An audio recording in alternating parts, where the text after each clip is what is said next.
The following program is classified M. It contains some violence and adult themes. Channel 10 recommends viewing by mature audiences.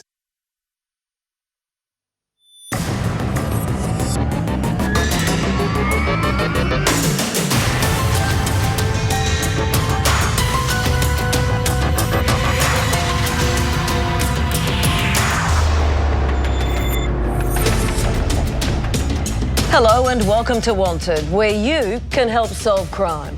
Tonight, the hunt for one of Australia's most wanted, Graham Jean Potter. On the run for 3 years. In terms of Australia's most wanted, where would you rank him? I rank him as number one. Charged with conspiracy to murder and a multi-million-dollar drug haul. 4.4 tonnes of ecstasy hidden in 3,000 tins. A manhunt across half the country. He's a very smart operator. Police have been looking for him for quite some time. Tonight, for the first time, the inside story and the moment one officer came face to face with Australia's most wanted. He was a man that was very motivated to get away from police. Our special investigation into Graham Potter shortly. But there are plenty more cases tonight where police need your help. And it's help that's proving invaluable. Arrested. 5 of last week's wanted now behind bars, thanks to your calls. I'd really like to thank the wanted viewers for the information that they vitally supplied in apprehending this offender. A doomsday cult. 4 members vanish. It just makes me wonder, what was he hiding? How bad was what he was doing? Are they dead or alive? You're taking a movie, aren't you? The new clue that can help solve this bizarre mystery. There is one person that we know for a fact did leave and travel on that train. And a body is found on a riverbank. You've got some hair, haven't you? We do have some hair. Help police find a name. That's tonight on Wanted. Those stories a little later, but first to the continuing search for one of Australia's most wanted men. And Sandra, you've been taking, a very close look at Graham Jean Potter. I sure have, Matt. Now, Potter is wanted for a range of alleged offences, and police want you to know that he is extremely dangerous. He murdered a teenager back in 1981. So if you see him, you should not approach him. And Sandra, there's a $100,000 award for information that might lead to his capture. That's right, Matt, and as I discovered, police have come frustratingly close. It was a routine patrol for Sergeant Andy Campbell, just 2 kilometres outside Tully in far north Queensland. Both doors open and 3 male persons decamped from the vehicle.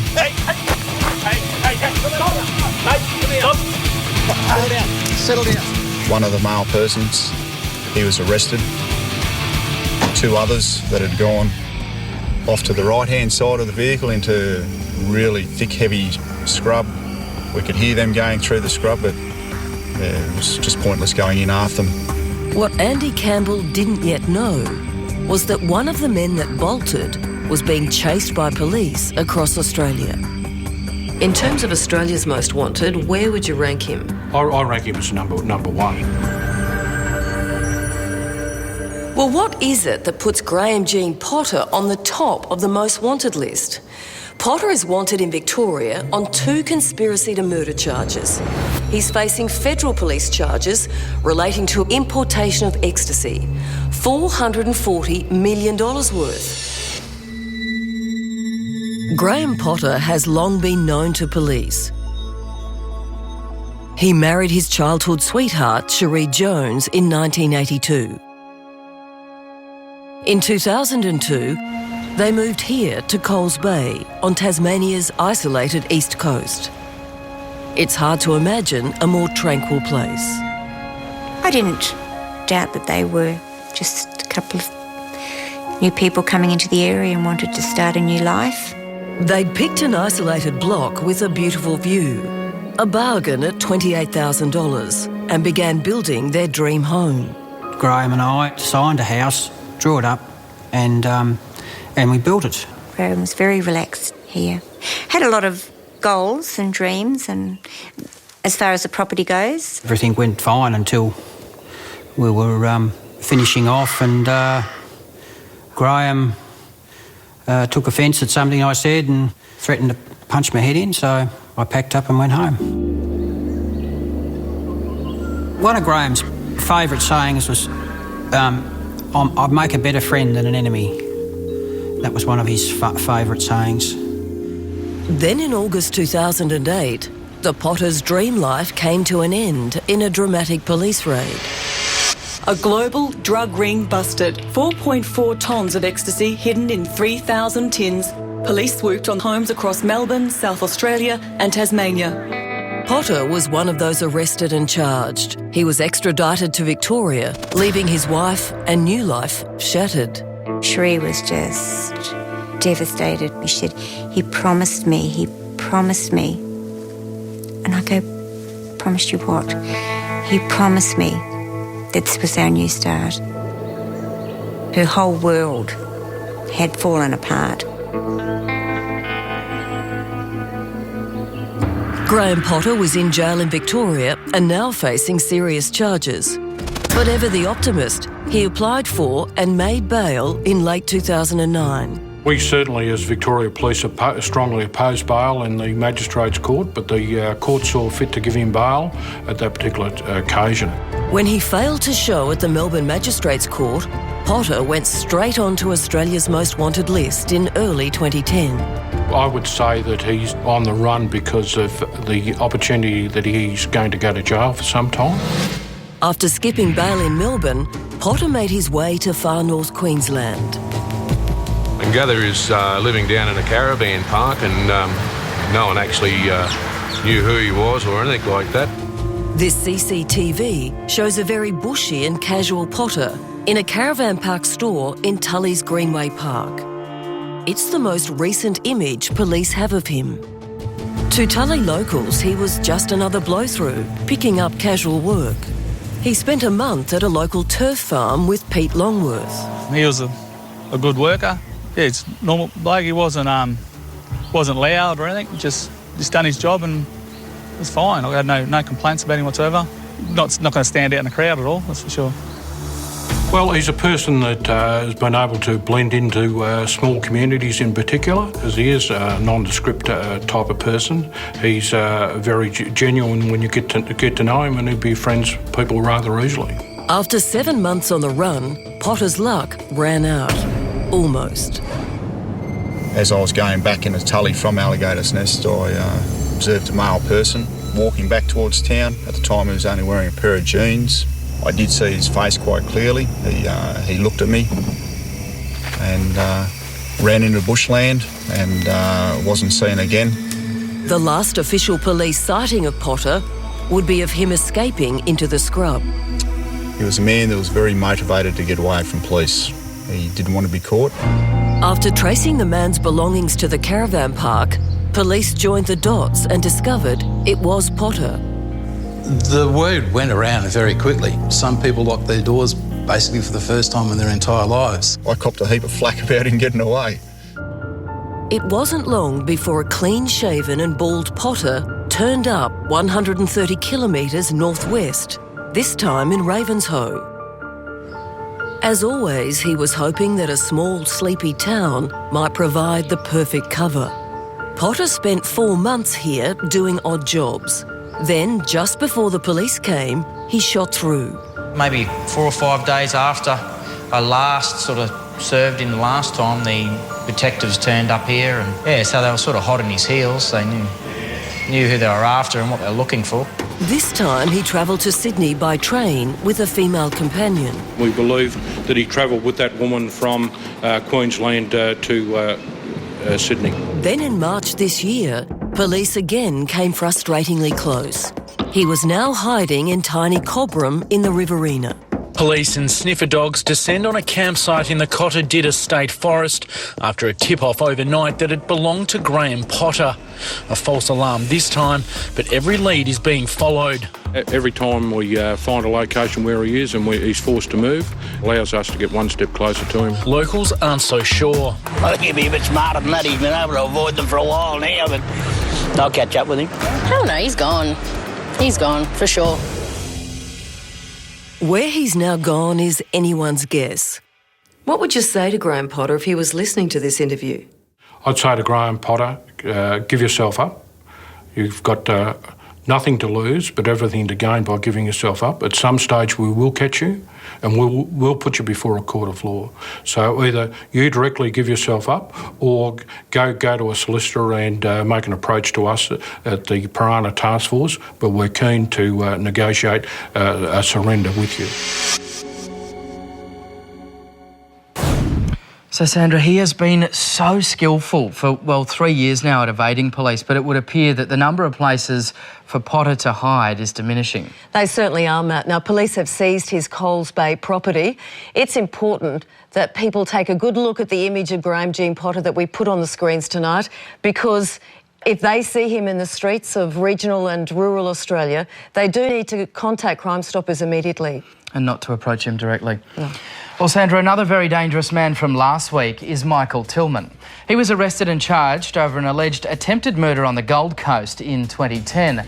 But while awaiting trial, he simply disappeared and has been on the run ever since. Now, plenty of viewers contacted Crime Stoppers after last week's show with multiple leads in Queensland, New South Wales and Victoria. Police are especially keen to speak to the person who reported seeing Tillman frequenting a Sydney night spot 2 weeks ago. Of course, rewards are available for information and you can remain anonymous. Police warn the public not to approach him. Stay with us. Among the stories ahead, how you helped in the success of Operation Rome, including the latest on the arrest of a woman who stabbed 3 people in a church. Also, our investigation into a doomsday cult whose Australian leader and family have simply disappeared. He didn't look right. He didn't look right at all. He was pretty spooky. Plus, the young couple whose wedding dreams were shattered by a credit card thief. I just lost it. I just couldn't believe it and I just started crying.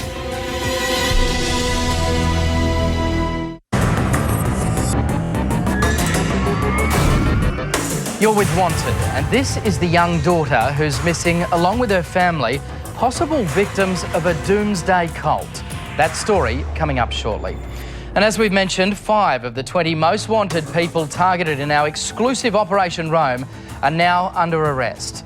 Behind bars tonight is Wayne Tobin. He was wanted for breaching parole in Victoria. He spent time in jail for assault, endangering life and firearm offences. Tobin was found by Queensland Police at a Gold Coast caravan park. His arrest came after a call from a wanted viewer. Also arrested is Hu Yong Neo.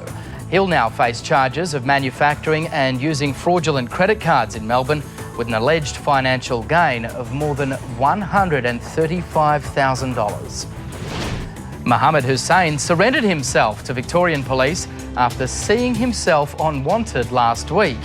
He's been remanded in custody, facing charges over tricking people into paying deposits for garden work to the value of $350,000. A 4th man, who we can't name for legal reasons, also handed himself in to Brisbane Police. The man faces rape and other sexual offence charges in South Australia and Queensland. And finally, Susan Sully was arrested in the Rocks district in Sydney after a viewer recognised her from last week's show. Sully was extradited to Melbourne by Victoria's Fugitive Task Force for breaching parole. The 56-year-old has served time for stabbing 3 people in a Melbourne church. Well, joining us now is Detective Inspector Michael Fruin. Michael, this was a breakthrough a long time coming. Susan Sully had been on the run for 8 years. Can you tell us how and where this arrest played out? Well, the show aired last Monday night, and over the course of the evening, police received a telephone call indicating a potential location of where Susan was at the time. Police attended early the Tuesday morning, arrested Susan and took her before the court. She was remanded in custody and then later extradited to Melbourne. Detective Inspector, Susan was of course wanted for 3 stabbing attacks on people at a church. Was it your belief that she presented an ongoing risk to the community? Yes, her history had indicated that she's an ongoing risk to the community. We obviously wanted to locate her and bring her back before the courts as soon as we could. Michael, what now for Susan Saul? Having breached parole, does she now go back before the parole board and potentially serve out her full sentence? Yes, that's the potential outcome. It will be the decision of the courts and the adult parole board as to what a disposition will be, but they are the options that are open to the court and the adult parole board. Michael Fruin, we're grateful for your time. My pleasure. And there have also been other arrests following our earlier shows. With the details, former Detective Superintendent Terry Dalton. Well, we're happy to report 3 CCTV success stories. Remember the brawl outside Perth's My Place bar on July the 7th? Well, with your help, 3 men have been arrested and will appear in court later this month. They're aged between 19 and 21 and face various charges including assault occasioning bodily harm and disorderly conduct. To Victoria now, where there have been a series of thefts from students at Melbourne University. After we showed you the security vision, a man has been arrested and faces 12 charges in relation to the theft of laptops and iPads. In a first episode, I brought you a crime in Adelaide with a health warning for the crooks involved. Remember, they stole a truckload of copper, which was in carcinogenic lead casing. This is the truck used in the robbery. The good news is it's been found. The bad news is this is what it looks like now. A $50,000 truck in bits and pieces. It was discovered in a truck yard in Greenfields. The copper has vanished and so have the thieves. But police did recover intact a stolen semi-trailer. There's also been an important lead in a Queensland murder we investigated last month, the hunt for the killer of Xanthe Blackburn. Now, these are the last images of the 23-year-old caught on security camera as she was leaving the club in Mackay, where she worked on February 9 this year. Minutes later, and just metres from her home, she was stabbed to death. Joining us with a special appeal on the case, the policeman leading the murder hunt, Detective Superintendent Steve Holohan. Detective, how can we help you tonight? Thank you, Sandra. As a result of your program that aired recently, we received a very pleasing number of calls to Crime Stoppers. And in particular, there was one call that we were very interested in speaking to again. That was a call that was received on the afternoon of Tuesday, the 30th of July. We certainly believe that caller has some vital information that may be able to assist the investigation. Now, you got about 15 calls that night, but this one you've singled out, and it's important that whoever made the call remembers the time and date. Yes, it is, Sandra. It's very important. We're very, very interested in speaking to that person. We believe that person has some vital information about the offence. As previously discussed, we certainly believe that someone in the community, this person and possibly others, would know who's responsible for this vicious murder. Let's hope they make the call and it leads to a breakthrough. Detective Superintendent Steve Holohan, thank you. Thank you, Sandra. Now to a story you asked us to investigate. A viewer contacted us via our website to suggest this story. It's the case of a young Victorian couple whose wedding dreams were shattered when their credit card was stolen. March 2012. Cherie and Alan are newly engaged and saving for a wedding. So Good News calls for a celebration. Well, it was a very big step, and it was a step that we both wanted to take. And it was the first house we applied for. We got it, we were so excited, like, wow, this is amazing. And just didn't feel like anything could stop us. The excited couple head out shopping to splurge on bits and pieces for their new rental home. But Cherie makes a simple mistake. He gave me the card back, and I must have dropped it at the time and not realised it.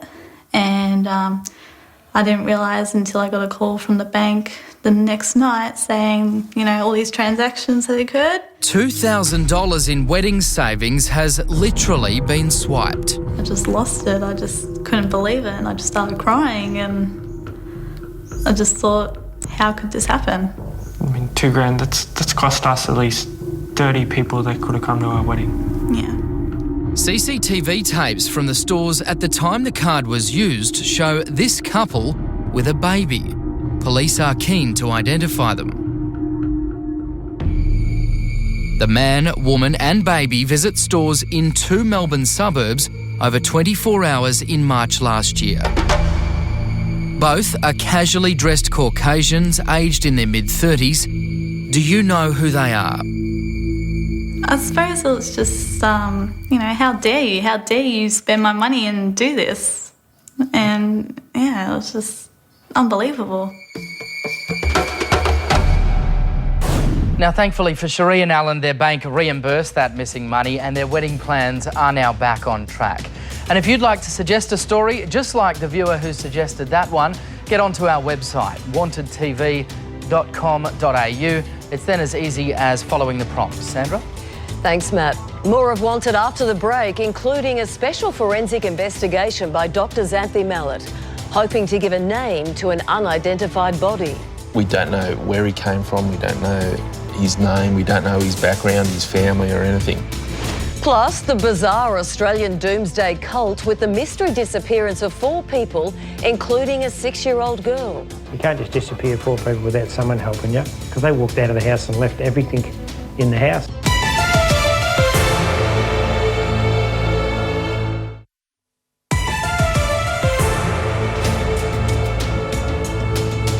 Welcome back. This is Wanted.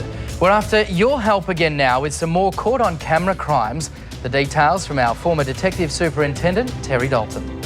There have been a series of dodgy transactions across New South Wales since May, thought to involve up to $50,000. Banks, convenience stores and currency exchanges have all been the targets. New South Wales Police believe this woman of Asian appearance could help them. She's described as being in her late 20s or early 30s with shoulder-length hair. Cameras have captured her in several businesses. The money has allegedly been obtained at ATMs and at over-the-counter transactions. Anyone with information about these incidents or the identity of the woman on camera, please contact Crime Stoppers. Now to Adelaide on the 28th of July, and this young fella casually walks into the Enfield Hotel in Clearview. Problem is, the pub's closed. It's 1 a.m. and the side door has been kicked in. His well-covered mate is already behind the bar. South Australian police want to talk to both men over the alleged break-in. This footage shows the first man they want to question. You can clearly see his clothes and his face. You know who to call if you can help. Now, police are after more than ducks and dumplings, in this case from Sydney's Chinatown. They're investigating the theft of computer equipment and cash from a Haymarket business on June 4. This person is alleged to have gained entry to this building between 5:45 p.m. and the next working day. The man police want to question was last seen wearing a dark green jumper, jeans and carrying a black backpack. You know the drill. If you know something, say something. Your call could be the lead we need. Thanks, Terry. You're about to see one of the most perplexing cases being investigated by Australian police. 4 people, including a couple and their 6-year-old daughter, appear to have vanished off the face of the planet. They were last seen in Western Australia 6 years ago. Theories about their disappearance range from the sinister to the bizarre. Nick Way investigates this very disturbing case. Deep in the Jarrah forests of Western Australia is the tiny town of Nannup, the perfect place for those in search of an alternative lifestyle. And in 2003, 4 people moved to this remote farmhouse outside town for just that reason. There's daughter Leela, her mother Chantel, come over here, you've got to see yourself in the camera. longtime friend Tony Poppich, and Chantel's partner and Leela's dad, Simon Cadwell. They've lived together in places like this in WA for 4 years.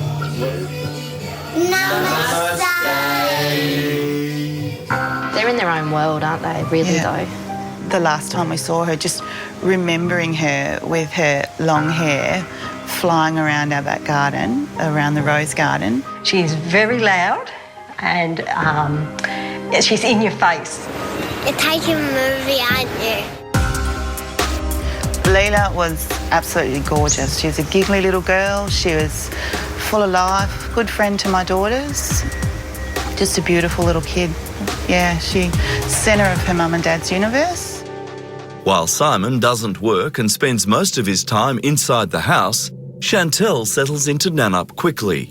She teaches swimming, sells makeup and sews clothes. She's just in people's lives, in the community, as a visible person in the community. Their 40-year-old housemate, Tony Poppich, works at the local hardware store. She related easily and well to people, and even during idle moments he was cleaning the shop, rearranging stock. I found him an excellent employee. Xanthe, young Leela and Tony quickly made friends in the little town of Nannup. Simon Cadwell remained very secretive. And that's just the way he wanted it. He was a control freak, you might as well say that. Xanthe was just 16 when she met Simon Cadwell in Melbourne. He was 32. Yeah, I found him creepy. Bit. I'd find him maybe even sleazy. She always walked behind him, never in front of him, never beside him. It was always behind him. There's the dogs. Leela loved the dogs. Chantel's parents, Jim and Kathy McDougall, visited their daughter in Nannup, but always felt uneasy around Simon Cadwell. Well, he wouldn't let me take a picture of them together, so I used to have to sit the camera on the desk and just keep pushing the button. That's why I got a lot of these photographs, so he didn't know I was taking his pictures. And he told Kathy that Xanthe wasn't from this planet, she was from another planet. Then you start to think, well, you know, which planet's this guy from, you know? Just, he didn't look right. He didn't look right at all. He was pretty spooky. Every time Xanthe comes into town to work at the fish and chip shop or the hotel, Simon waits and watches. She would just be so scared from the look that Simon gave her from just sitting out the back. She just wasn't allowed to, like, associate or talk to any of the other customers that are out in the back in the beer garden. She just was like, she froze. She was, like, scared. And you could see that he had that power, like, he'd obviously drilled it into her as well, and she believed it all as well. I mean, I think she was brainwashed, for sure. It was just like there was a certain group of people that were better or were more equipped to move on to the next plane, and there were those that he didn't want Leela or Xanthe associating with because they weren't going to go on to the next plane. In 2007, a transformer is set up on a power pole near the house. Simon Cadwell becomes very agitated. We tried to connect it up, and he got real hypo about the electrical interference from the transformer. He reckons it was going to kill him, to the point where practically he'd come out in red hives on his face, and you could actually see the hives and the stress levels going through the roof. Around 3 months after the transformer goes up, everything changes abruptly. Simon, Xanthe, Leela and housemate Tony simply vanish. A note is pinned to the door. This appears to have been the last communication from Xanthe. She's writing to Beth and Lyndon, that's the landowners. We've left suddenly due to the lack of sleep created by the electromagnetic field. We have moved overseas to Brazil. Before she writes the note, Xanthe telephones her parents. She tells them Simon has already left for Brazil and that she and Leela are about to follow. To me, she sounded excited they were off on a new adventure. I guess, what do you think? Yeah, I think she sounded excited about going and helping people over there. Because I said, why are you going? And she said, oh, the people have got the same spiritual interests over there. Jim and Kathy never hear from Xanthe again. 3 months after the call, they report Xanthe and 6-year-old Leela missing. As police swing into action, they uncover some alarming information. From what we can understand through our inquiries with immigration, these people have not left Australia on an aircraft or by sea for that matter.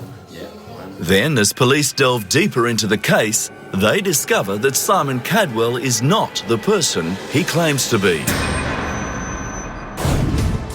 Join us for the second part of this mystery after the break, where you'll learn a lot more about Simon Cadwell.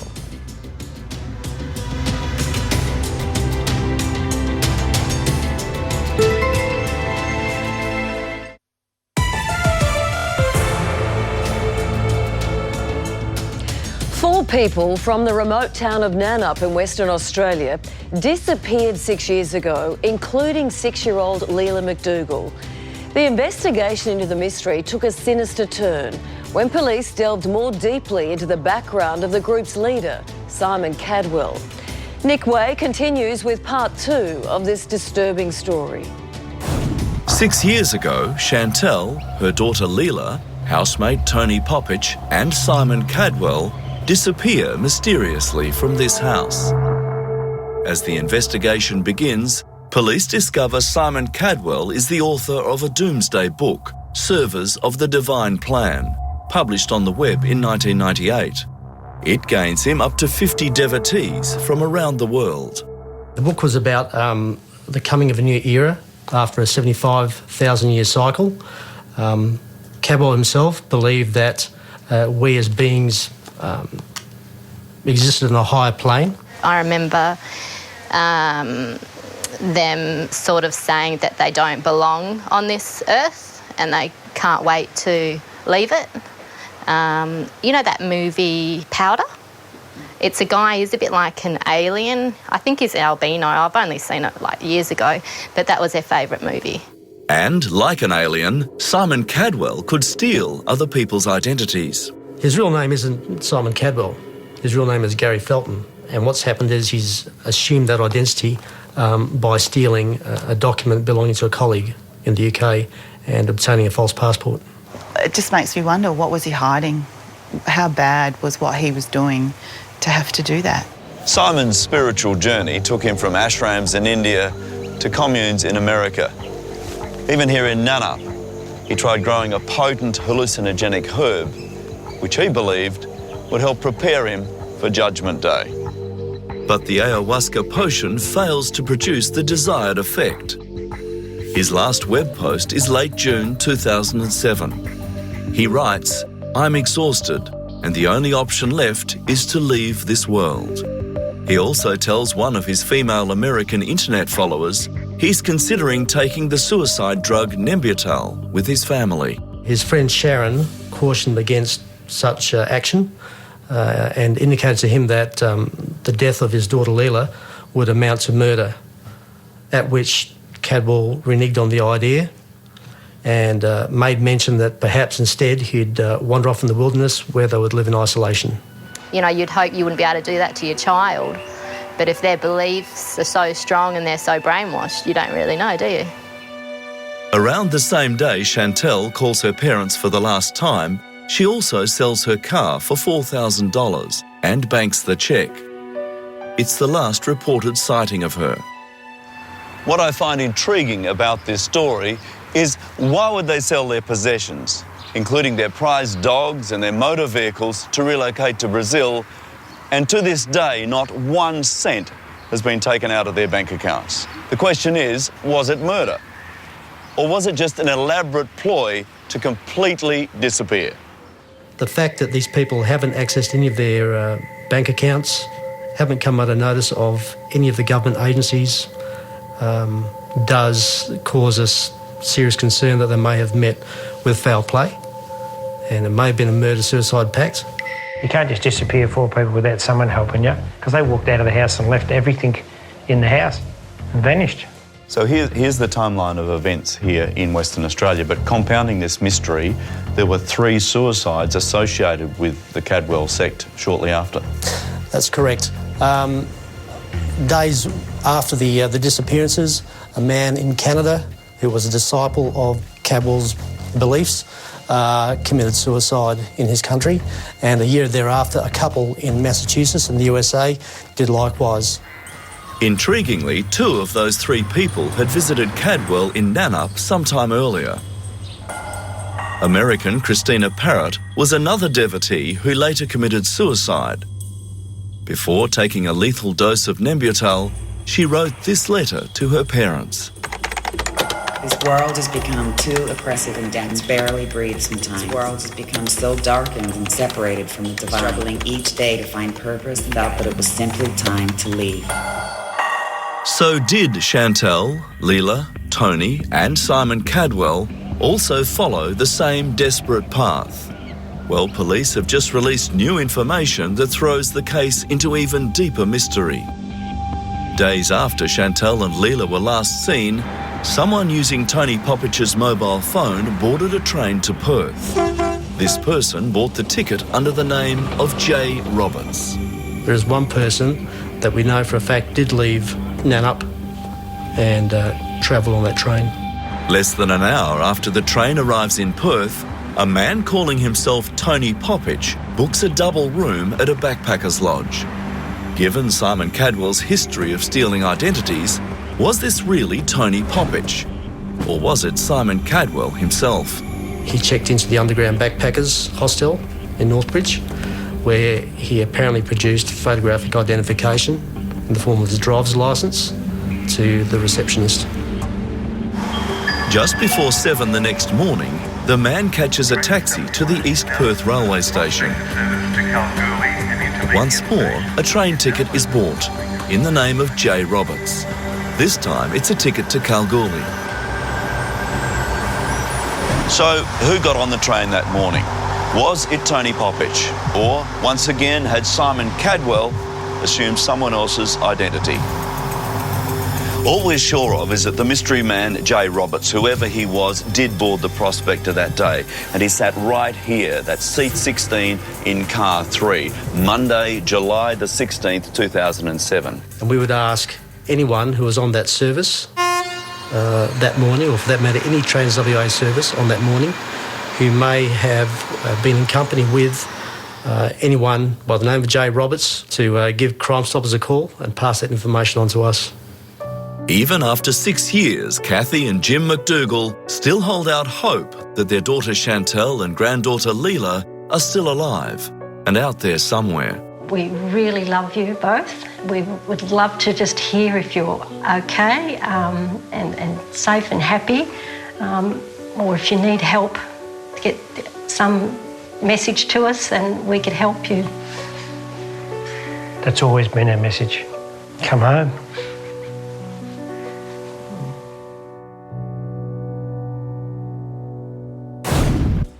Such a sad and baffling case, and it's just so hard to imagine how 4 people have simply vanished. If you have any information that can help solve this mystery, please come forward. After the break on Wanted, a special forensic investigation by Dr. Xanthe Mallett to help give an unidentified body a name. The remains are clearly those of a male. The radiological features would suggest that he's in the older age group because there are arthritic changes. Also, the man police believe brandished a machine gun in an attempted sex shop robbery.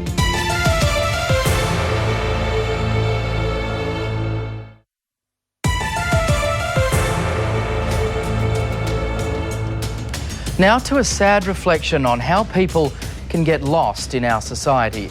In morgues across Australia, there are scores of unidentified bodies.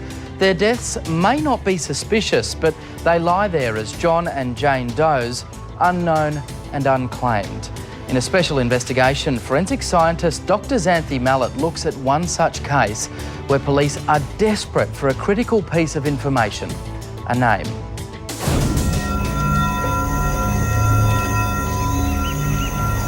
Last November, a fisherman makes a gruesome discovery on the banks of the Tweed River in northern New South Wales. The skeletal remains of a man in a makeshift sleeping bag. Who is he? How did he get here? How did he die? There are signs that he was a homeless man.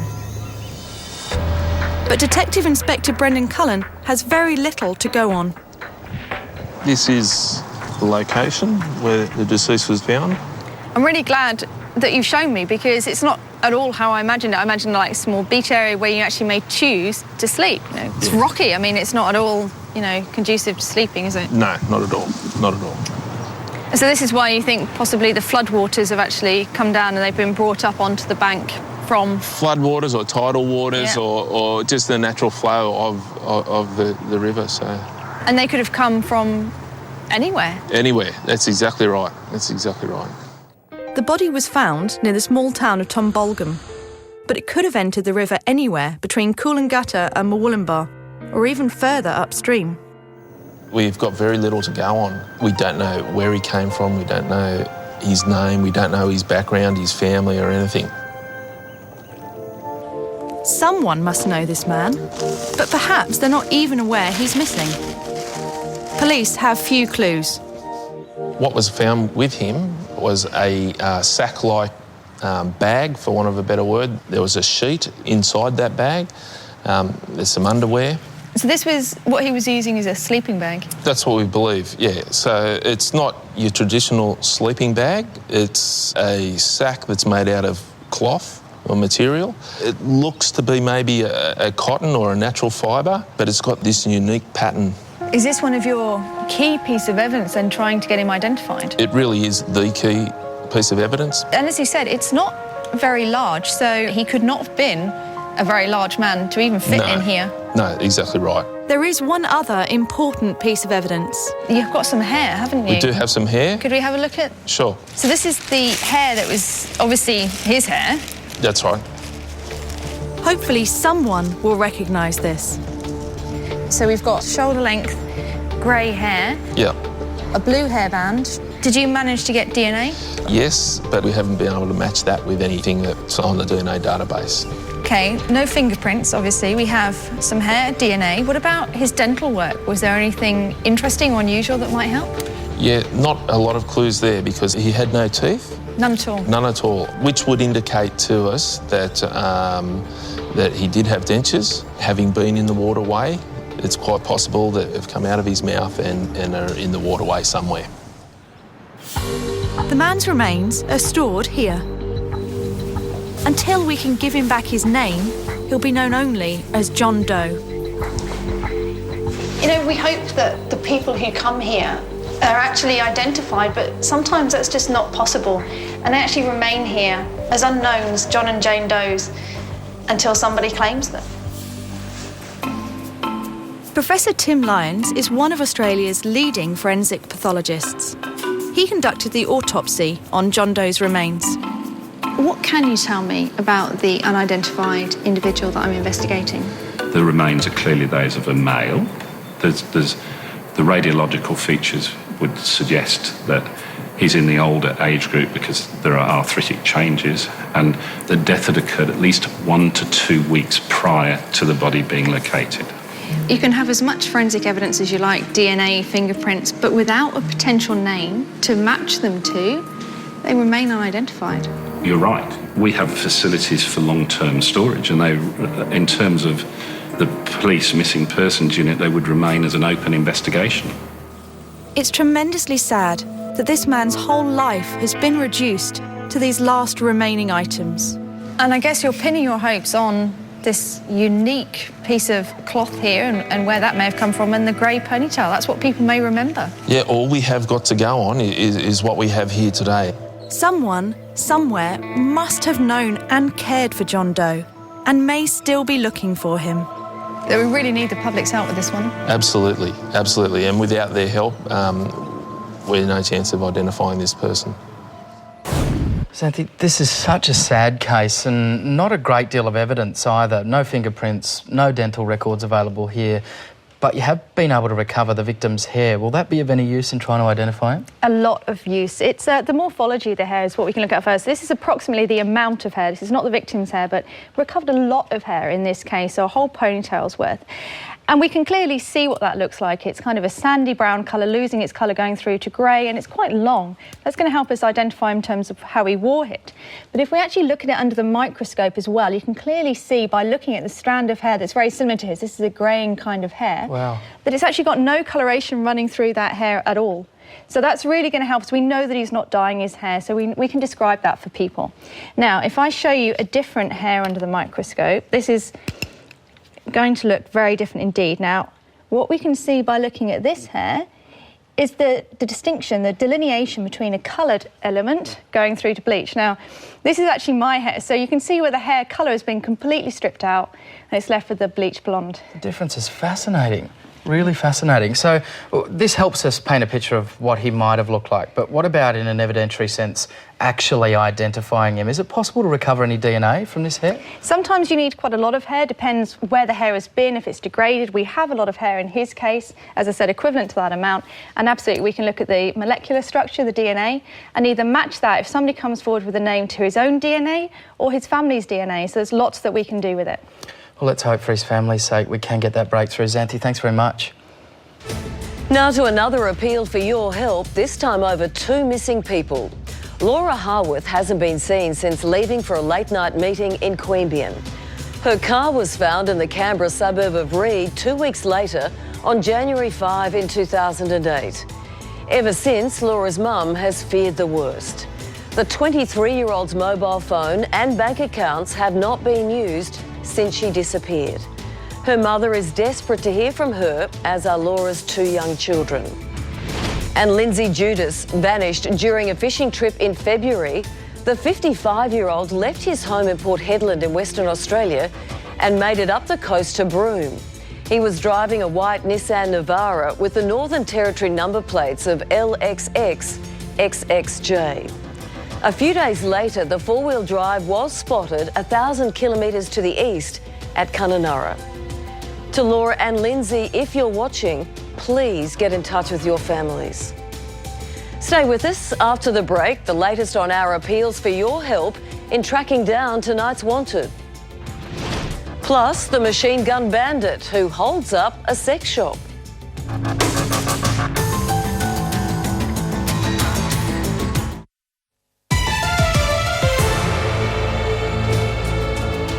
Now to a daring daytime hold-up in WA. It happened on the 10th of May in Mandurah.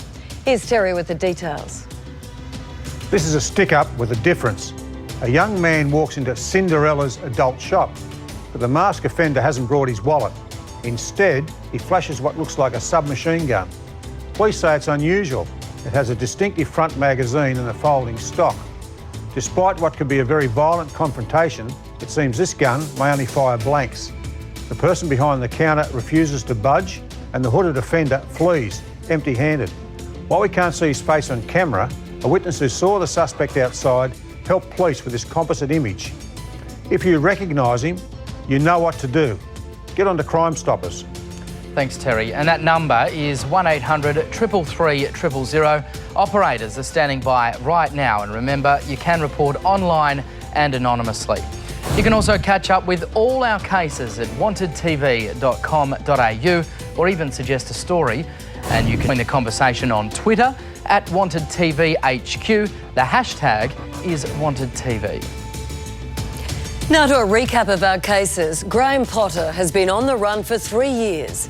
He's facing conspiracy to murder charges and is wanted over a multi-million-dollar drug haul. Tonight's investigation has had an immediate impact. Crime Stoppers are currently receiving a call a minute on Graham Potter. What's happened to these 4 people, including 6-year-old Leela McDougall, connected to a doomsday cult? They were last seen in WA 6 years ago. And can you identify a body found on a riverbank in northern New South Wales last November? And that's Wanted for another week. I hope you can join us at 8:30 next Monday. Until then, on behalf of the whole team, have a good night. And remember, evidence is everywhere.